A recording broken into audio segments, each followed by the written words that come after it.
All right, we are back here on the Just End the Suffering podcast, talking baseball today. The longtime baseball writer who covers baseball now for SNY, Anthony McCarron is here. Anthony, how are you? I'm good. How you doing, Mike? Doing pretty good. I have to say, it feels nice to have the traditional Memorial Day check-in on baseball as opposed to last year's, whatever that was. Yeah, right. Yeah, Exactly. Right. This is a very interesting poll in the season, right? Where you where everything is, and maybe you get more of a feel of who these teams really are.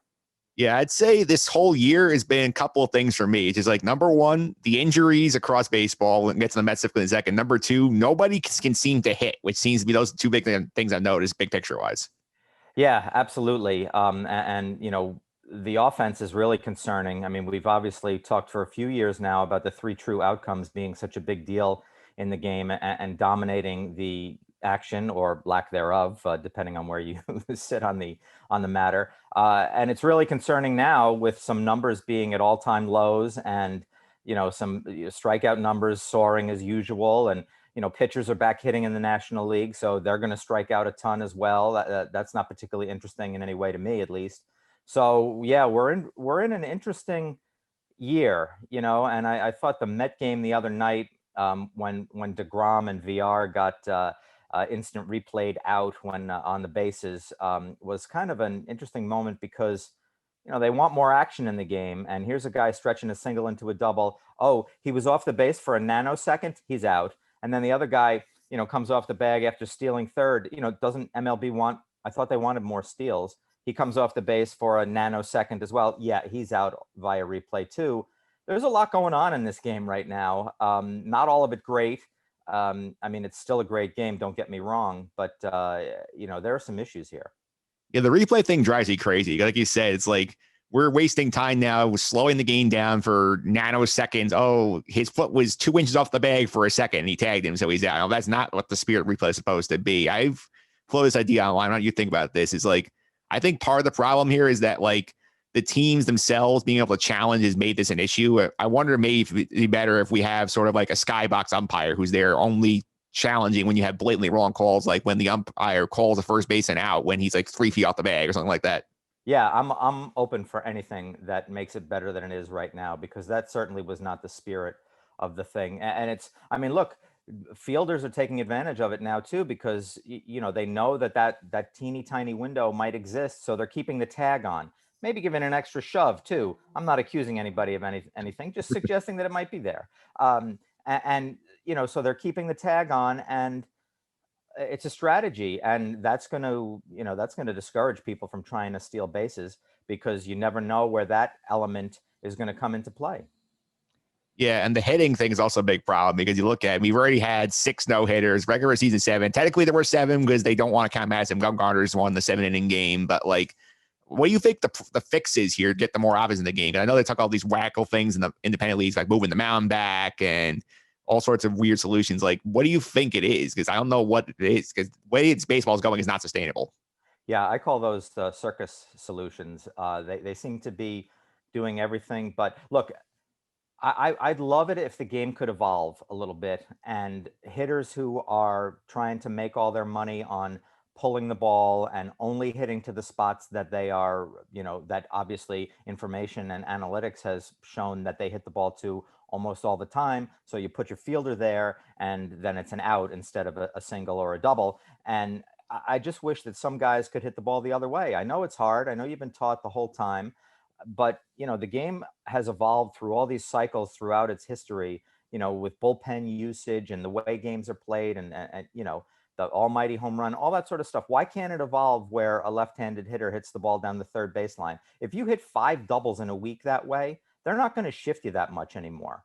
It's just the way it is. But it seems to be like this rush to figure out these other weird solutions without ever forcing the hitters to make the adjustment. And I know it's really hard because the pitchers are so good now, because they've gotten, to me anyway, they've gotten the huge advantage from analytics and the information age, because it has taught pitchers, you don't have to pitch, quote, off the fastball anymore. If you have a dynamite slider, throw it 5 times in an at bat, not just as the trick pitch after you're ahead 0-2 in the count.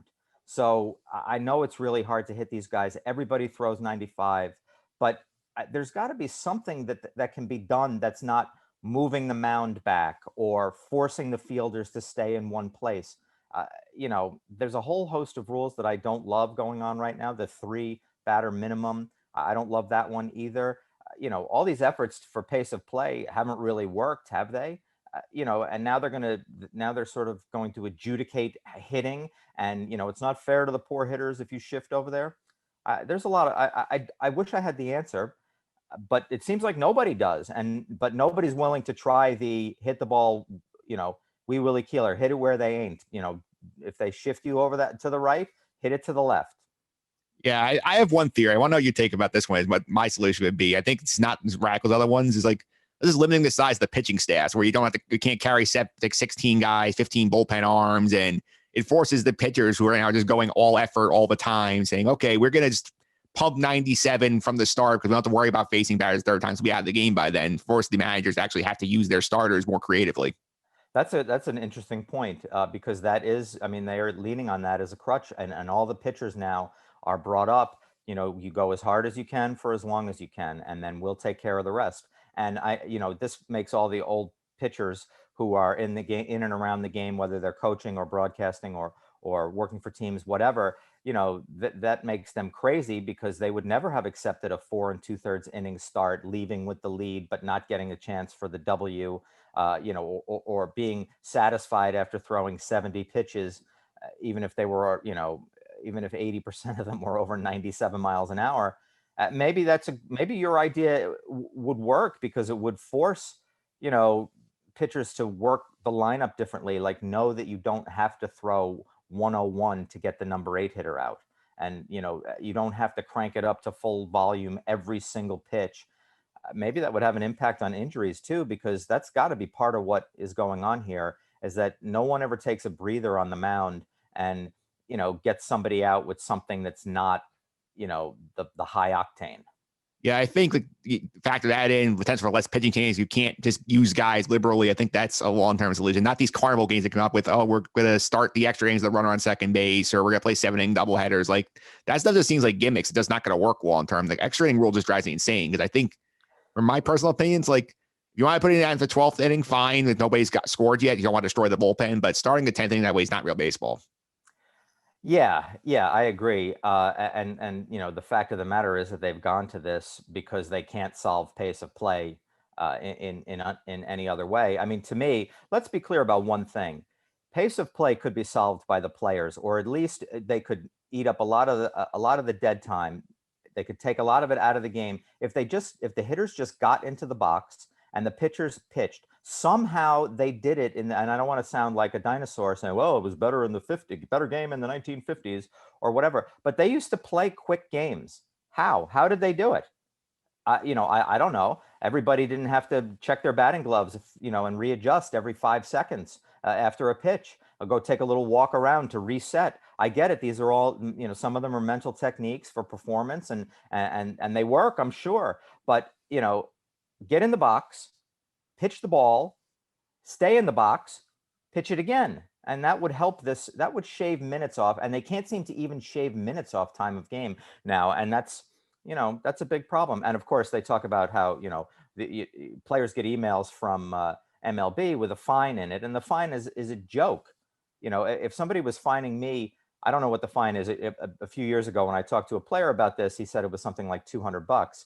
And, while $200, I don't want to pay a $200 fine. But, if you're making $37 million a year, the $200 fine is not enough to make you stop doing the routine that you believe made you into a $37 million a year player. And, that's like asking me to pay a nickel fine, every time I say a curse word. Even though it would add up, it's not going to stop me from saying a curse word every now and then, but not on this podcast, Mike. I appreciate that. Speaking of the $37 million a year players, like the Met fans, I think are very concerned about what's going on with Francisco Lindor, because we're getting close to Memorial Day. He's still on the interstate. He can never seem to get comfortable here. We thought we had a stretch where there was like a week period where it looked like he was getting back on track, and he just reverted back to bad habits. I don't know what's the pressure of being the only healthy guy in that lineup right now, but what's the level of concern you think for Francisco Lindor with the Mets? I mean, it should be high at this point. This is not a bad weather in April, rough getting used to your new city kind of thing. This is 2 months now, and the Mets are, with all those injured players, 17 on the injured list now. I don't know if I can count as high as they have players on the injured list, but they need offense. And this guy is not just like, hey, he's a decent hitting shortstop. He's a hugely dynamic offensive player, doubles, balls in the gap, home runs. I think he has, doesn't he have 4 career 30 double and 30 homer seasons? That's really great, great hitting stuff. And we've seen none of that from him. And I think it should be hugely concerning now. He's probably putting a lot of pressure on himself. He's probably saying, well, I've got 341 million things to live up to now. And that is not helping. I wonder if the booing is hurting him too, because I wonder if he was ever booed in Cleveland. I mean, he's such a effervescent player, completely likable guy who has been so good. I don't think the Indians fans were booing him, because he struck out in a May game, and now he gets crushed every time he makes an out. I don't know what the strategy there is, but on the Mets fans' part, if you're thinking this through, that isn't great. If you think it might affect the great player when you boo him, stop booing him. But that's neither here nor there. This is a big boy game, and he needs to sort of step it up. And it's a crucial time for the Mets now. This is why he was brought here. He's not a complimentary piece. He is one of the pieces, and it's time to get going. And he is. I can see why people are running out of patience with him.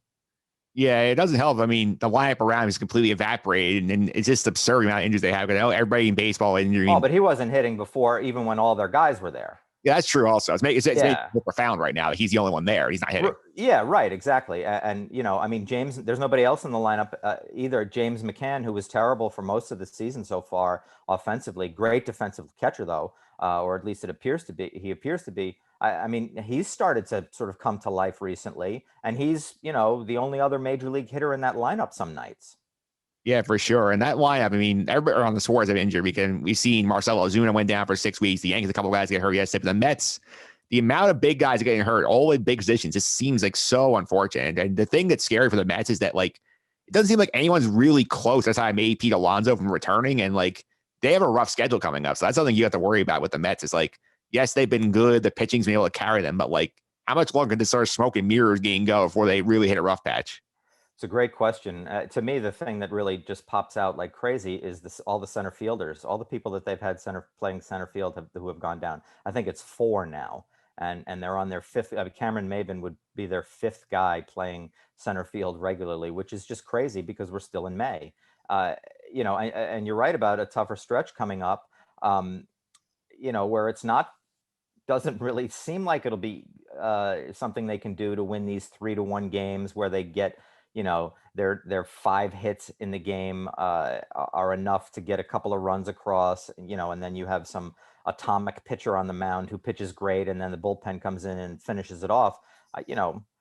They may be able to play 500 or slightly under doing that going forward, but I mean, are they going to be able to maintain a lead in the East? Are they going to be able to stretch it out? I don't know about that. As many problems as the Braves still have had, and have had some key players injured, as you mentioned, they still have a ton of talent, and I'd be very, very afraid of them. Yeah, and at least the race is the only reason why the Mets are still where they are, because we thought it was going to be a tough division in baseball this year. It's probably been they either killed each other, they're all getting hurt. As of recording on Thursday before the Mets doubleheader with the Rockies. The Mets the only team above 500. The Braves are at 500. Everybody else is under. So, like, what do you think happened to this division that's sort of underachieved? I don't know. It's a great question. Injuries are definitely a part of it. Maybe I mean, to me, the Braves just haven't gotten going, and they've had the injuries, as we said. That's the only thing I think holding them back, because I think that they are. I thought they were the class of the division. Starting the season, I still think they're going to win the division. I think the Mets will make the playoffs in some form or fashion. Although who knows with all these injuries, but. I think maybe there's a dose of that. Like the Nationals, to me, were a team that could be good if everything went right with the pitching. And I don't know. they have the best hitter in baseball maybe in Juan Soto, and but it just hasn't clicked for them. And the Marlins were a playoff team last year, but are they really there? Would they have been exposed over a longer season last year? Maybe. The Phillies, good luck figuring them out because they're constantly have drama there. It's like the Philly Zoo down there sometimes with all the stuff that's going on with them. So it's been a disappointment so far. I mean, it is only 2 months, and maybe Atlanta will right them itself, and the Mets will get guys back, and the two of them will sort of pull away from the rest of the division. But I mean, anything is possible now. Yeah, for sure. I think the one thing that saves the Mets right now is their pitching is so, so good. I mean, they have got, even besides Jacob deGrom, the bullpen's been great, something I never would have expected getting into the season. And they've been getting got pitching from Taiwan Walker, he was healthy, Stroman. Peterson's had his moments. I feel like the pitching's the only reason why they're still where they are. Absolutely. And you know what else is good about them that I would not have expected this. And maybe it's a function of who's injured and who's not. Their defense has been actually really good this year. And their defense was a huge weakness. They're sort of a bunch of square pegs and round holes in some of those positions on the field. And they've actually played well with the glove. I mean, even, Pete Alonso, who's pledged to be better on defense, when he was healthy, he was playing really well, I thought, and had definitely made some strides at first base. And Jonathan VR is a huge upgrade defensively at third base from JD Davis, although I love JD Davis as a hitter. So their defense has surprised me. And you're right about the bullpen. The bullpen has been sensational for the most part. Trevor May is really good. I know he's had some bumpy nights out there, but I think he's a dynamite reliever. Miguel Castro always has filthy stuff, just filthy stuff.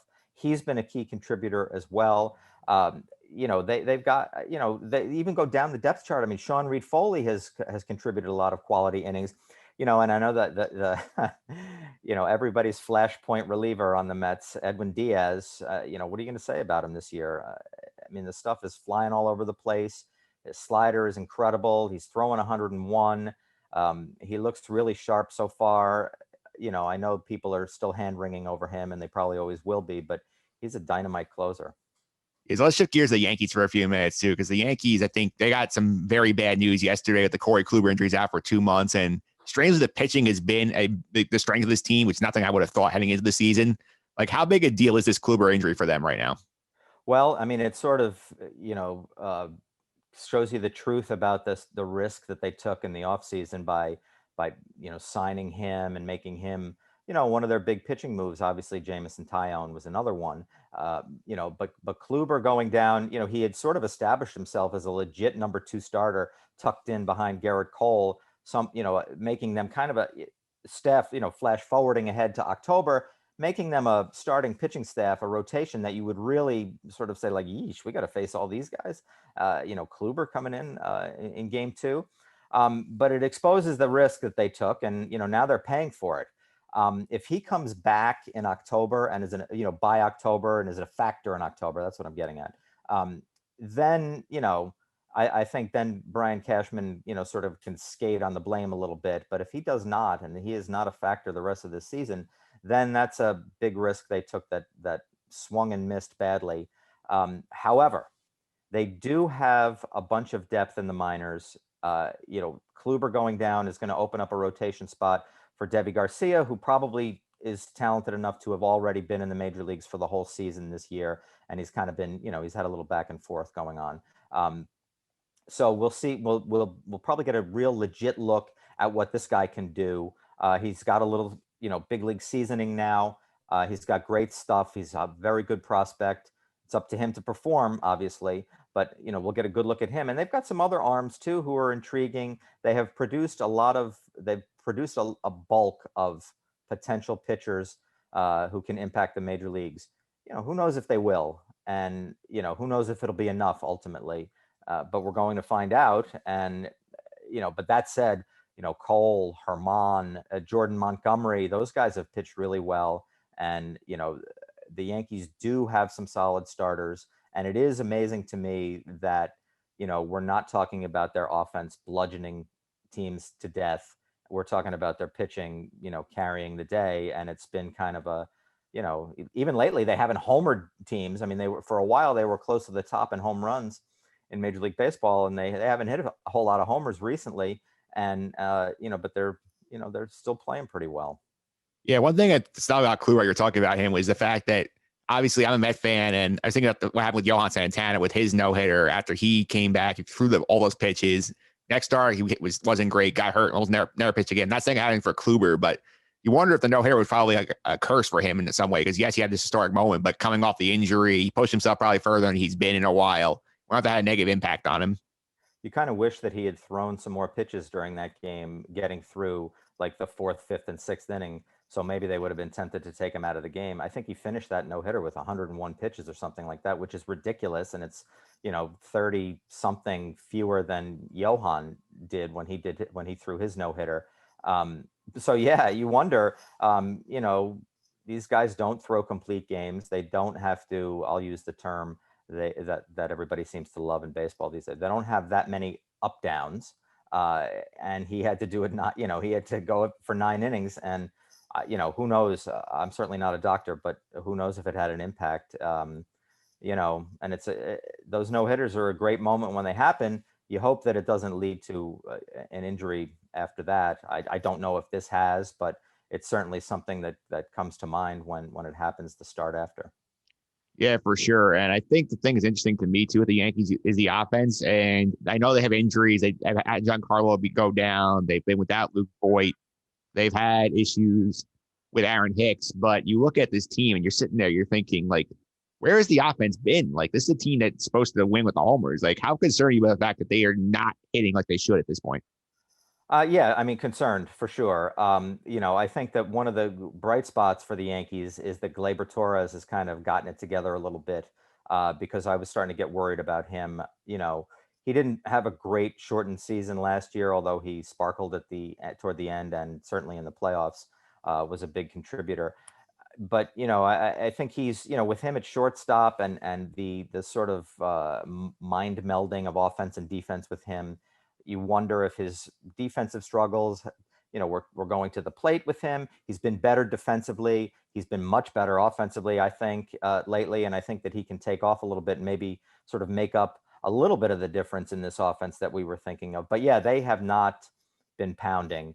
Gary Sanchez, I don't know what, that's a dissertation about what's going on there. I don't know why. I've been a huge Gary Sanchez supporter his entire career because his skill set to me is unique. He just can't seem to unlock it.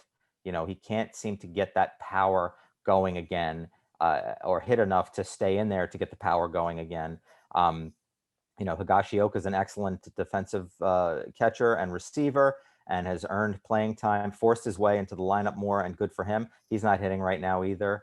Gio Urshela obviously is a very good contributor. I think they're getting what they can hope for from him. LeMahieu is not one of the most dangerous hitters in baseball right this second, statistics wise. At some point, I think he probably will be. But Luke Voigt, that hurts. Gardner is in center. I mean, Aaron Hicks wasn't doing that much, but now Gardner is the center fielder. He hasn't done much. Clint Frazier, who was supposedly a guy who had taken a huge step forward last year, hasn't done much. Thank goodness for Aaron Judge. Thank goodness for Stanton. Hopefully he'll be healthy and get back in the lineup, because then maybe they can take off a little bit. But yeah, they have not been the offensive team that anyone expected, including themselves, I'm sure. Yeah, I feel like unlike the Mets, the NL is not supposed to be this hard, but it seems like it's turned into one of those difficult divisions in the league because Tampa came back from the dead. They sort of reinvented themselves. Now they're right in first place. The Red Sox are surprising with their hot start, and Toronto is dangerous. Like, what do you think of those three teams? Who do you think is the biggest threat to the Yankees right now? Is it still the Rays or is it one of the other two? It's the Rays. I think a lot of people focused too much on who the Rays don't have anymore. Now that Charlie Morton's not there, now that Blake Snell is not there, they, I mean, they are incredibly intelligent with the way they acquire players. Every time I hear that they've made a trade, they made that trade with Milwaukee last week, and it makes me afraid. Like, who did they get, and what are they going to make this guy into? And it's just it's amazing what they've done, and I think they're easily the top threat. Plus, they get under the Yankees' skin in a way that no other team does. Not even, I mean, the Red Sox, they obviously have the historical rivalry there, but I don't think there's the kind of, rippling animosity that there is between the Yankees and the Rays right now, which is interesting. So I think that they're a big problem. They pitch, they catch, they get enough hits. They're good. This is not going to stop.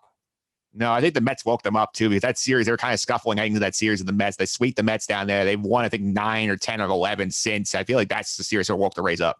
Yeah, I agree. And yeah, I think they ended up winning 11 straight, didn't they, before they lost the game? And that's, yeesh. That's how you get to first place, toward the end of May, even after, not playing well for a while and being kind of disappointing to yourselves. I mean, they're tough, and they have some guys who haven't hit much either. But you better fear a team that is like, yeah, we'll trade our starting shortstop who helped us get to the World Series last year. We'll trade him in May the next season. No biggie. And that's what they did. And yikes. Yep. Yikes indeed. Anthony, thanks for all the time. I really appreciate it. Before I let you go, how can you follow us? Helps me keep up with your coverage for SNY? Well, you can always watch Baseball Night in New York. I appear on that show fairly regularly, and SNY.TV for some written word stuff. I contribute to places like the New York Daily News, Baseball Digest, Athlon Sports, some other places. So yeah, check it out. I'm on Twitter, and let's get some good baseball talk going. Absolutely. Anthony, thanks for all the time. I really appreciate it. Oh, you bet, Mike. Anytime.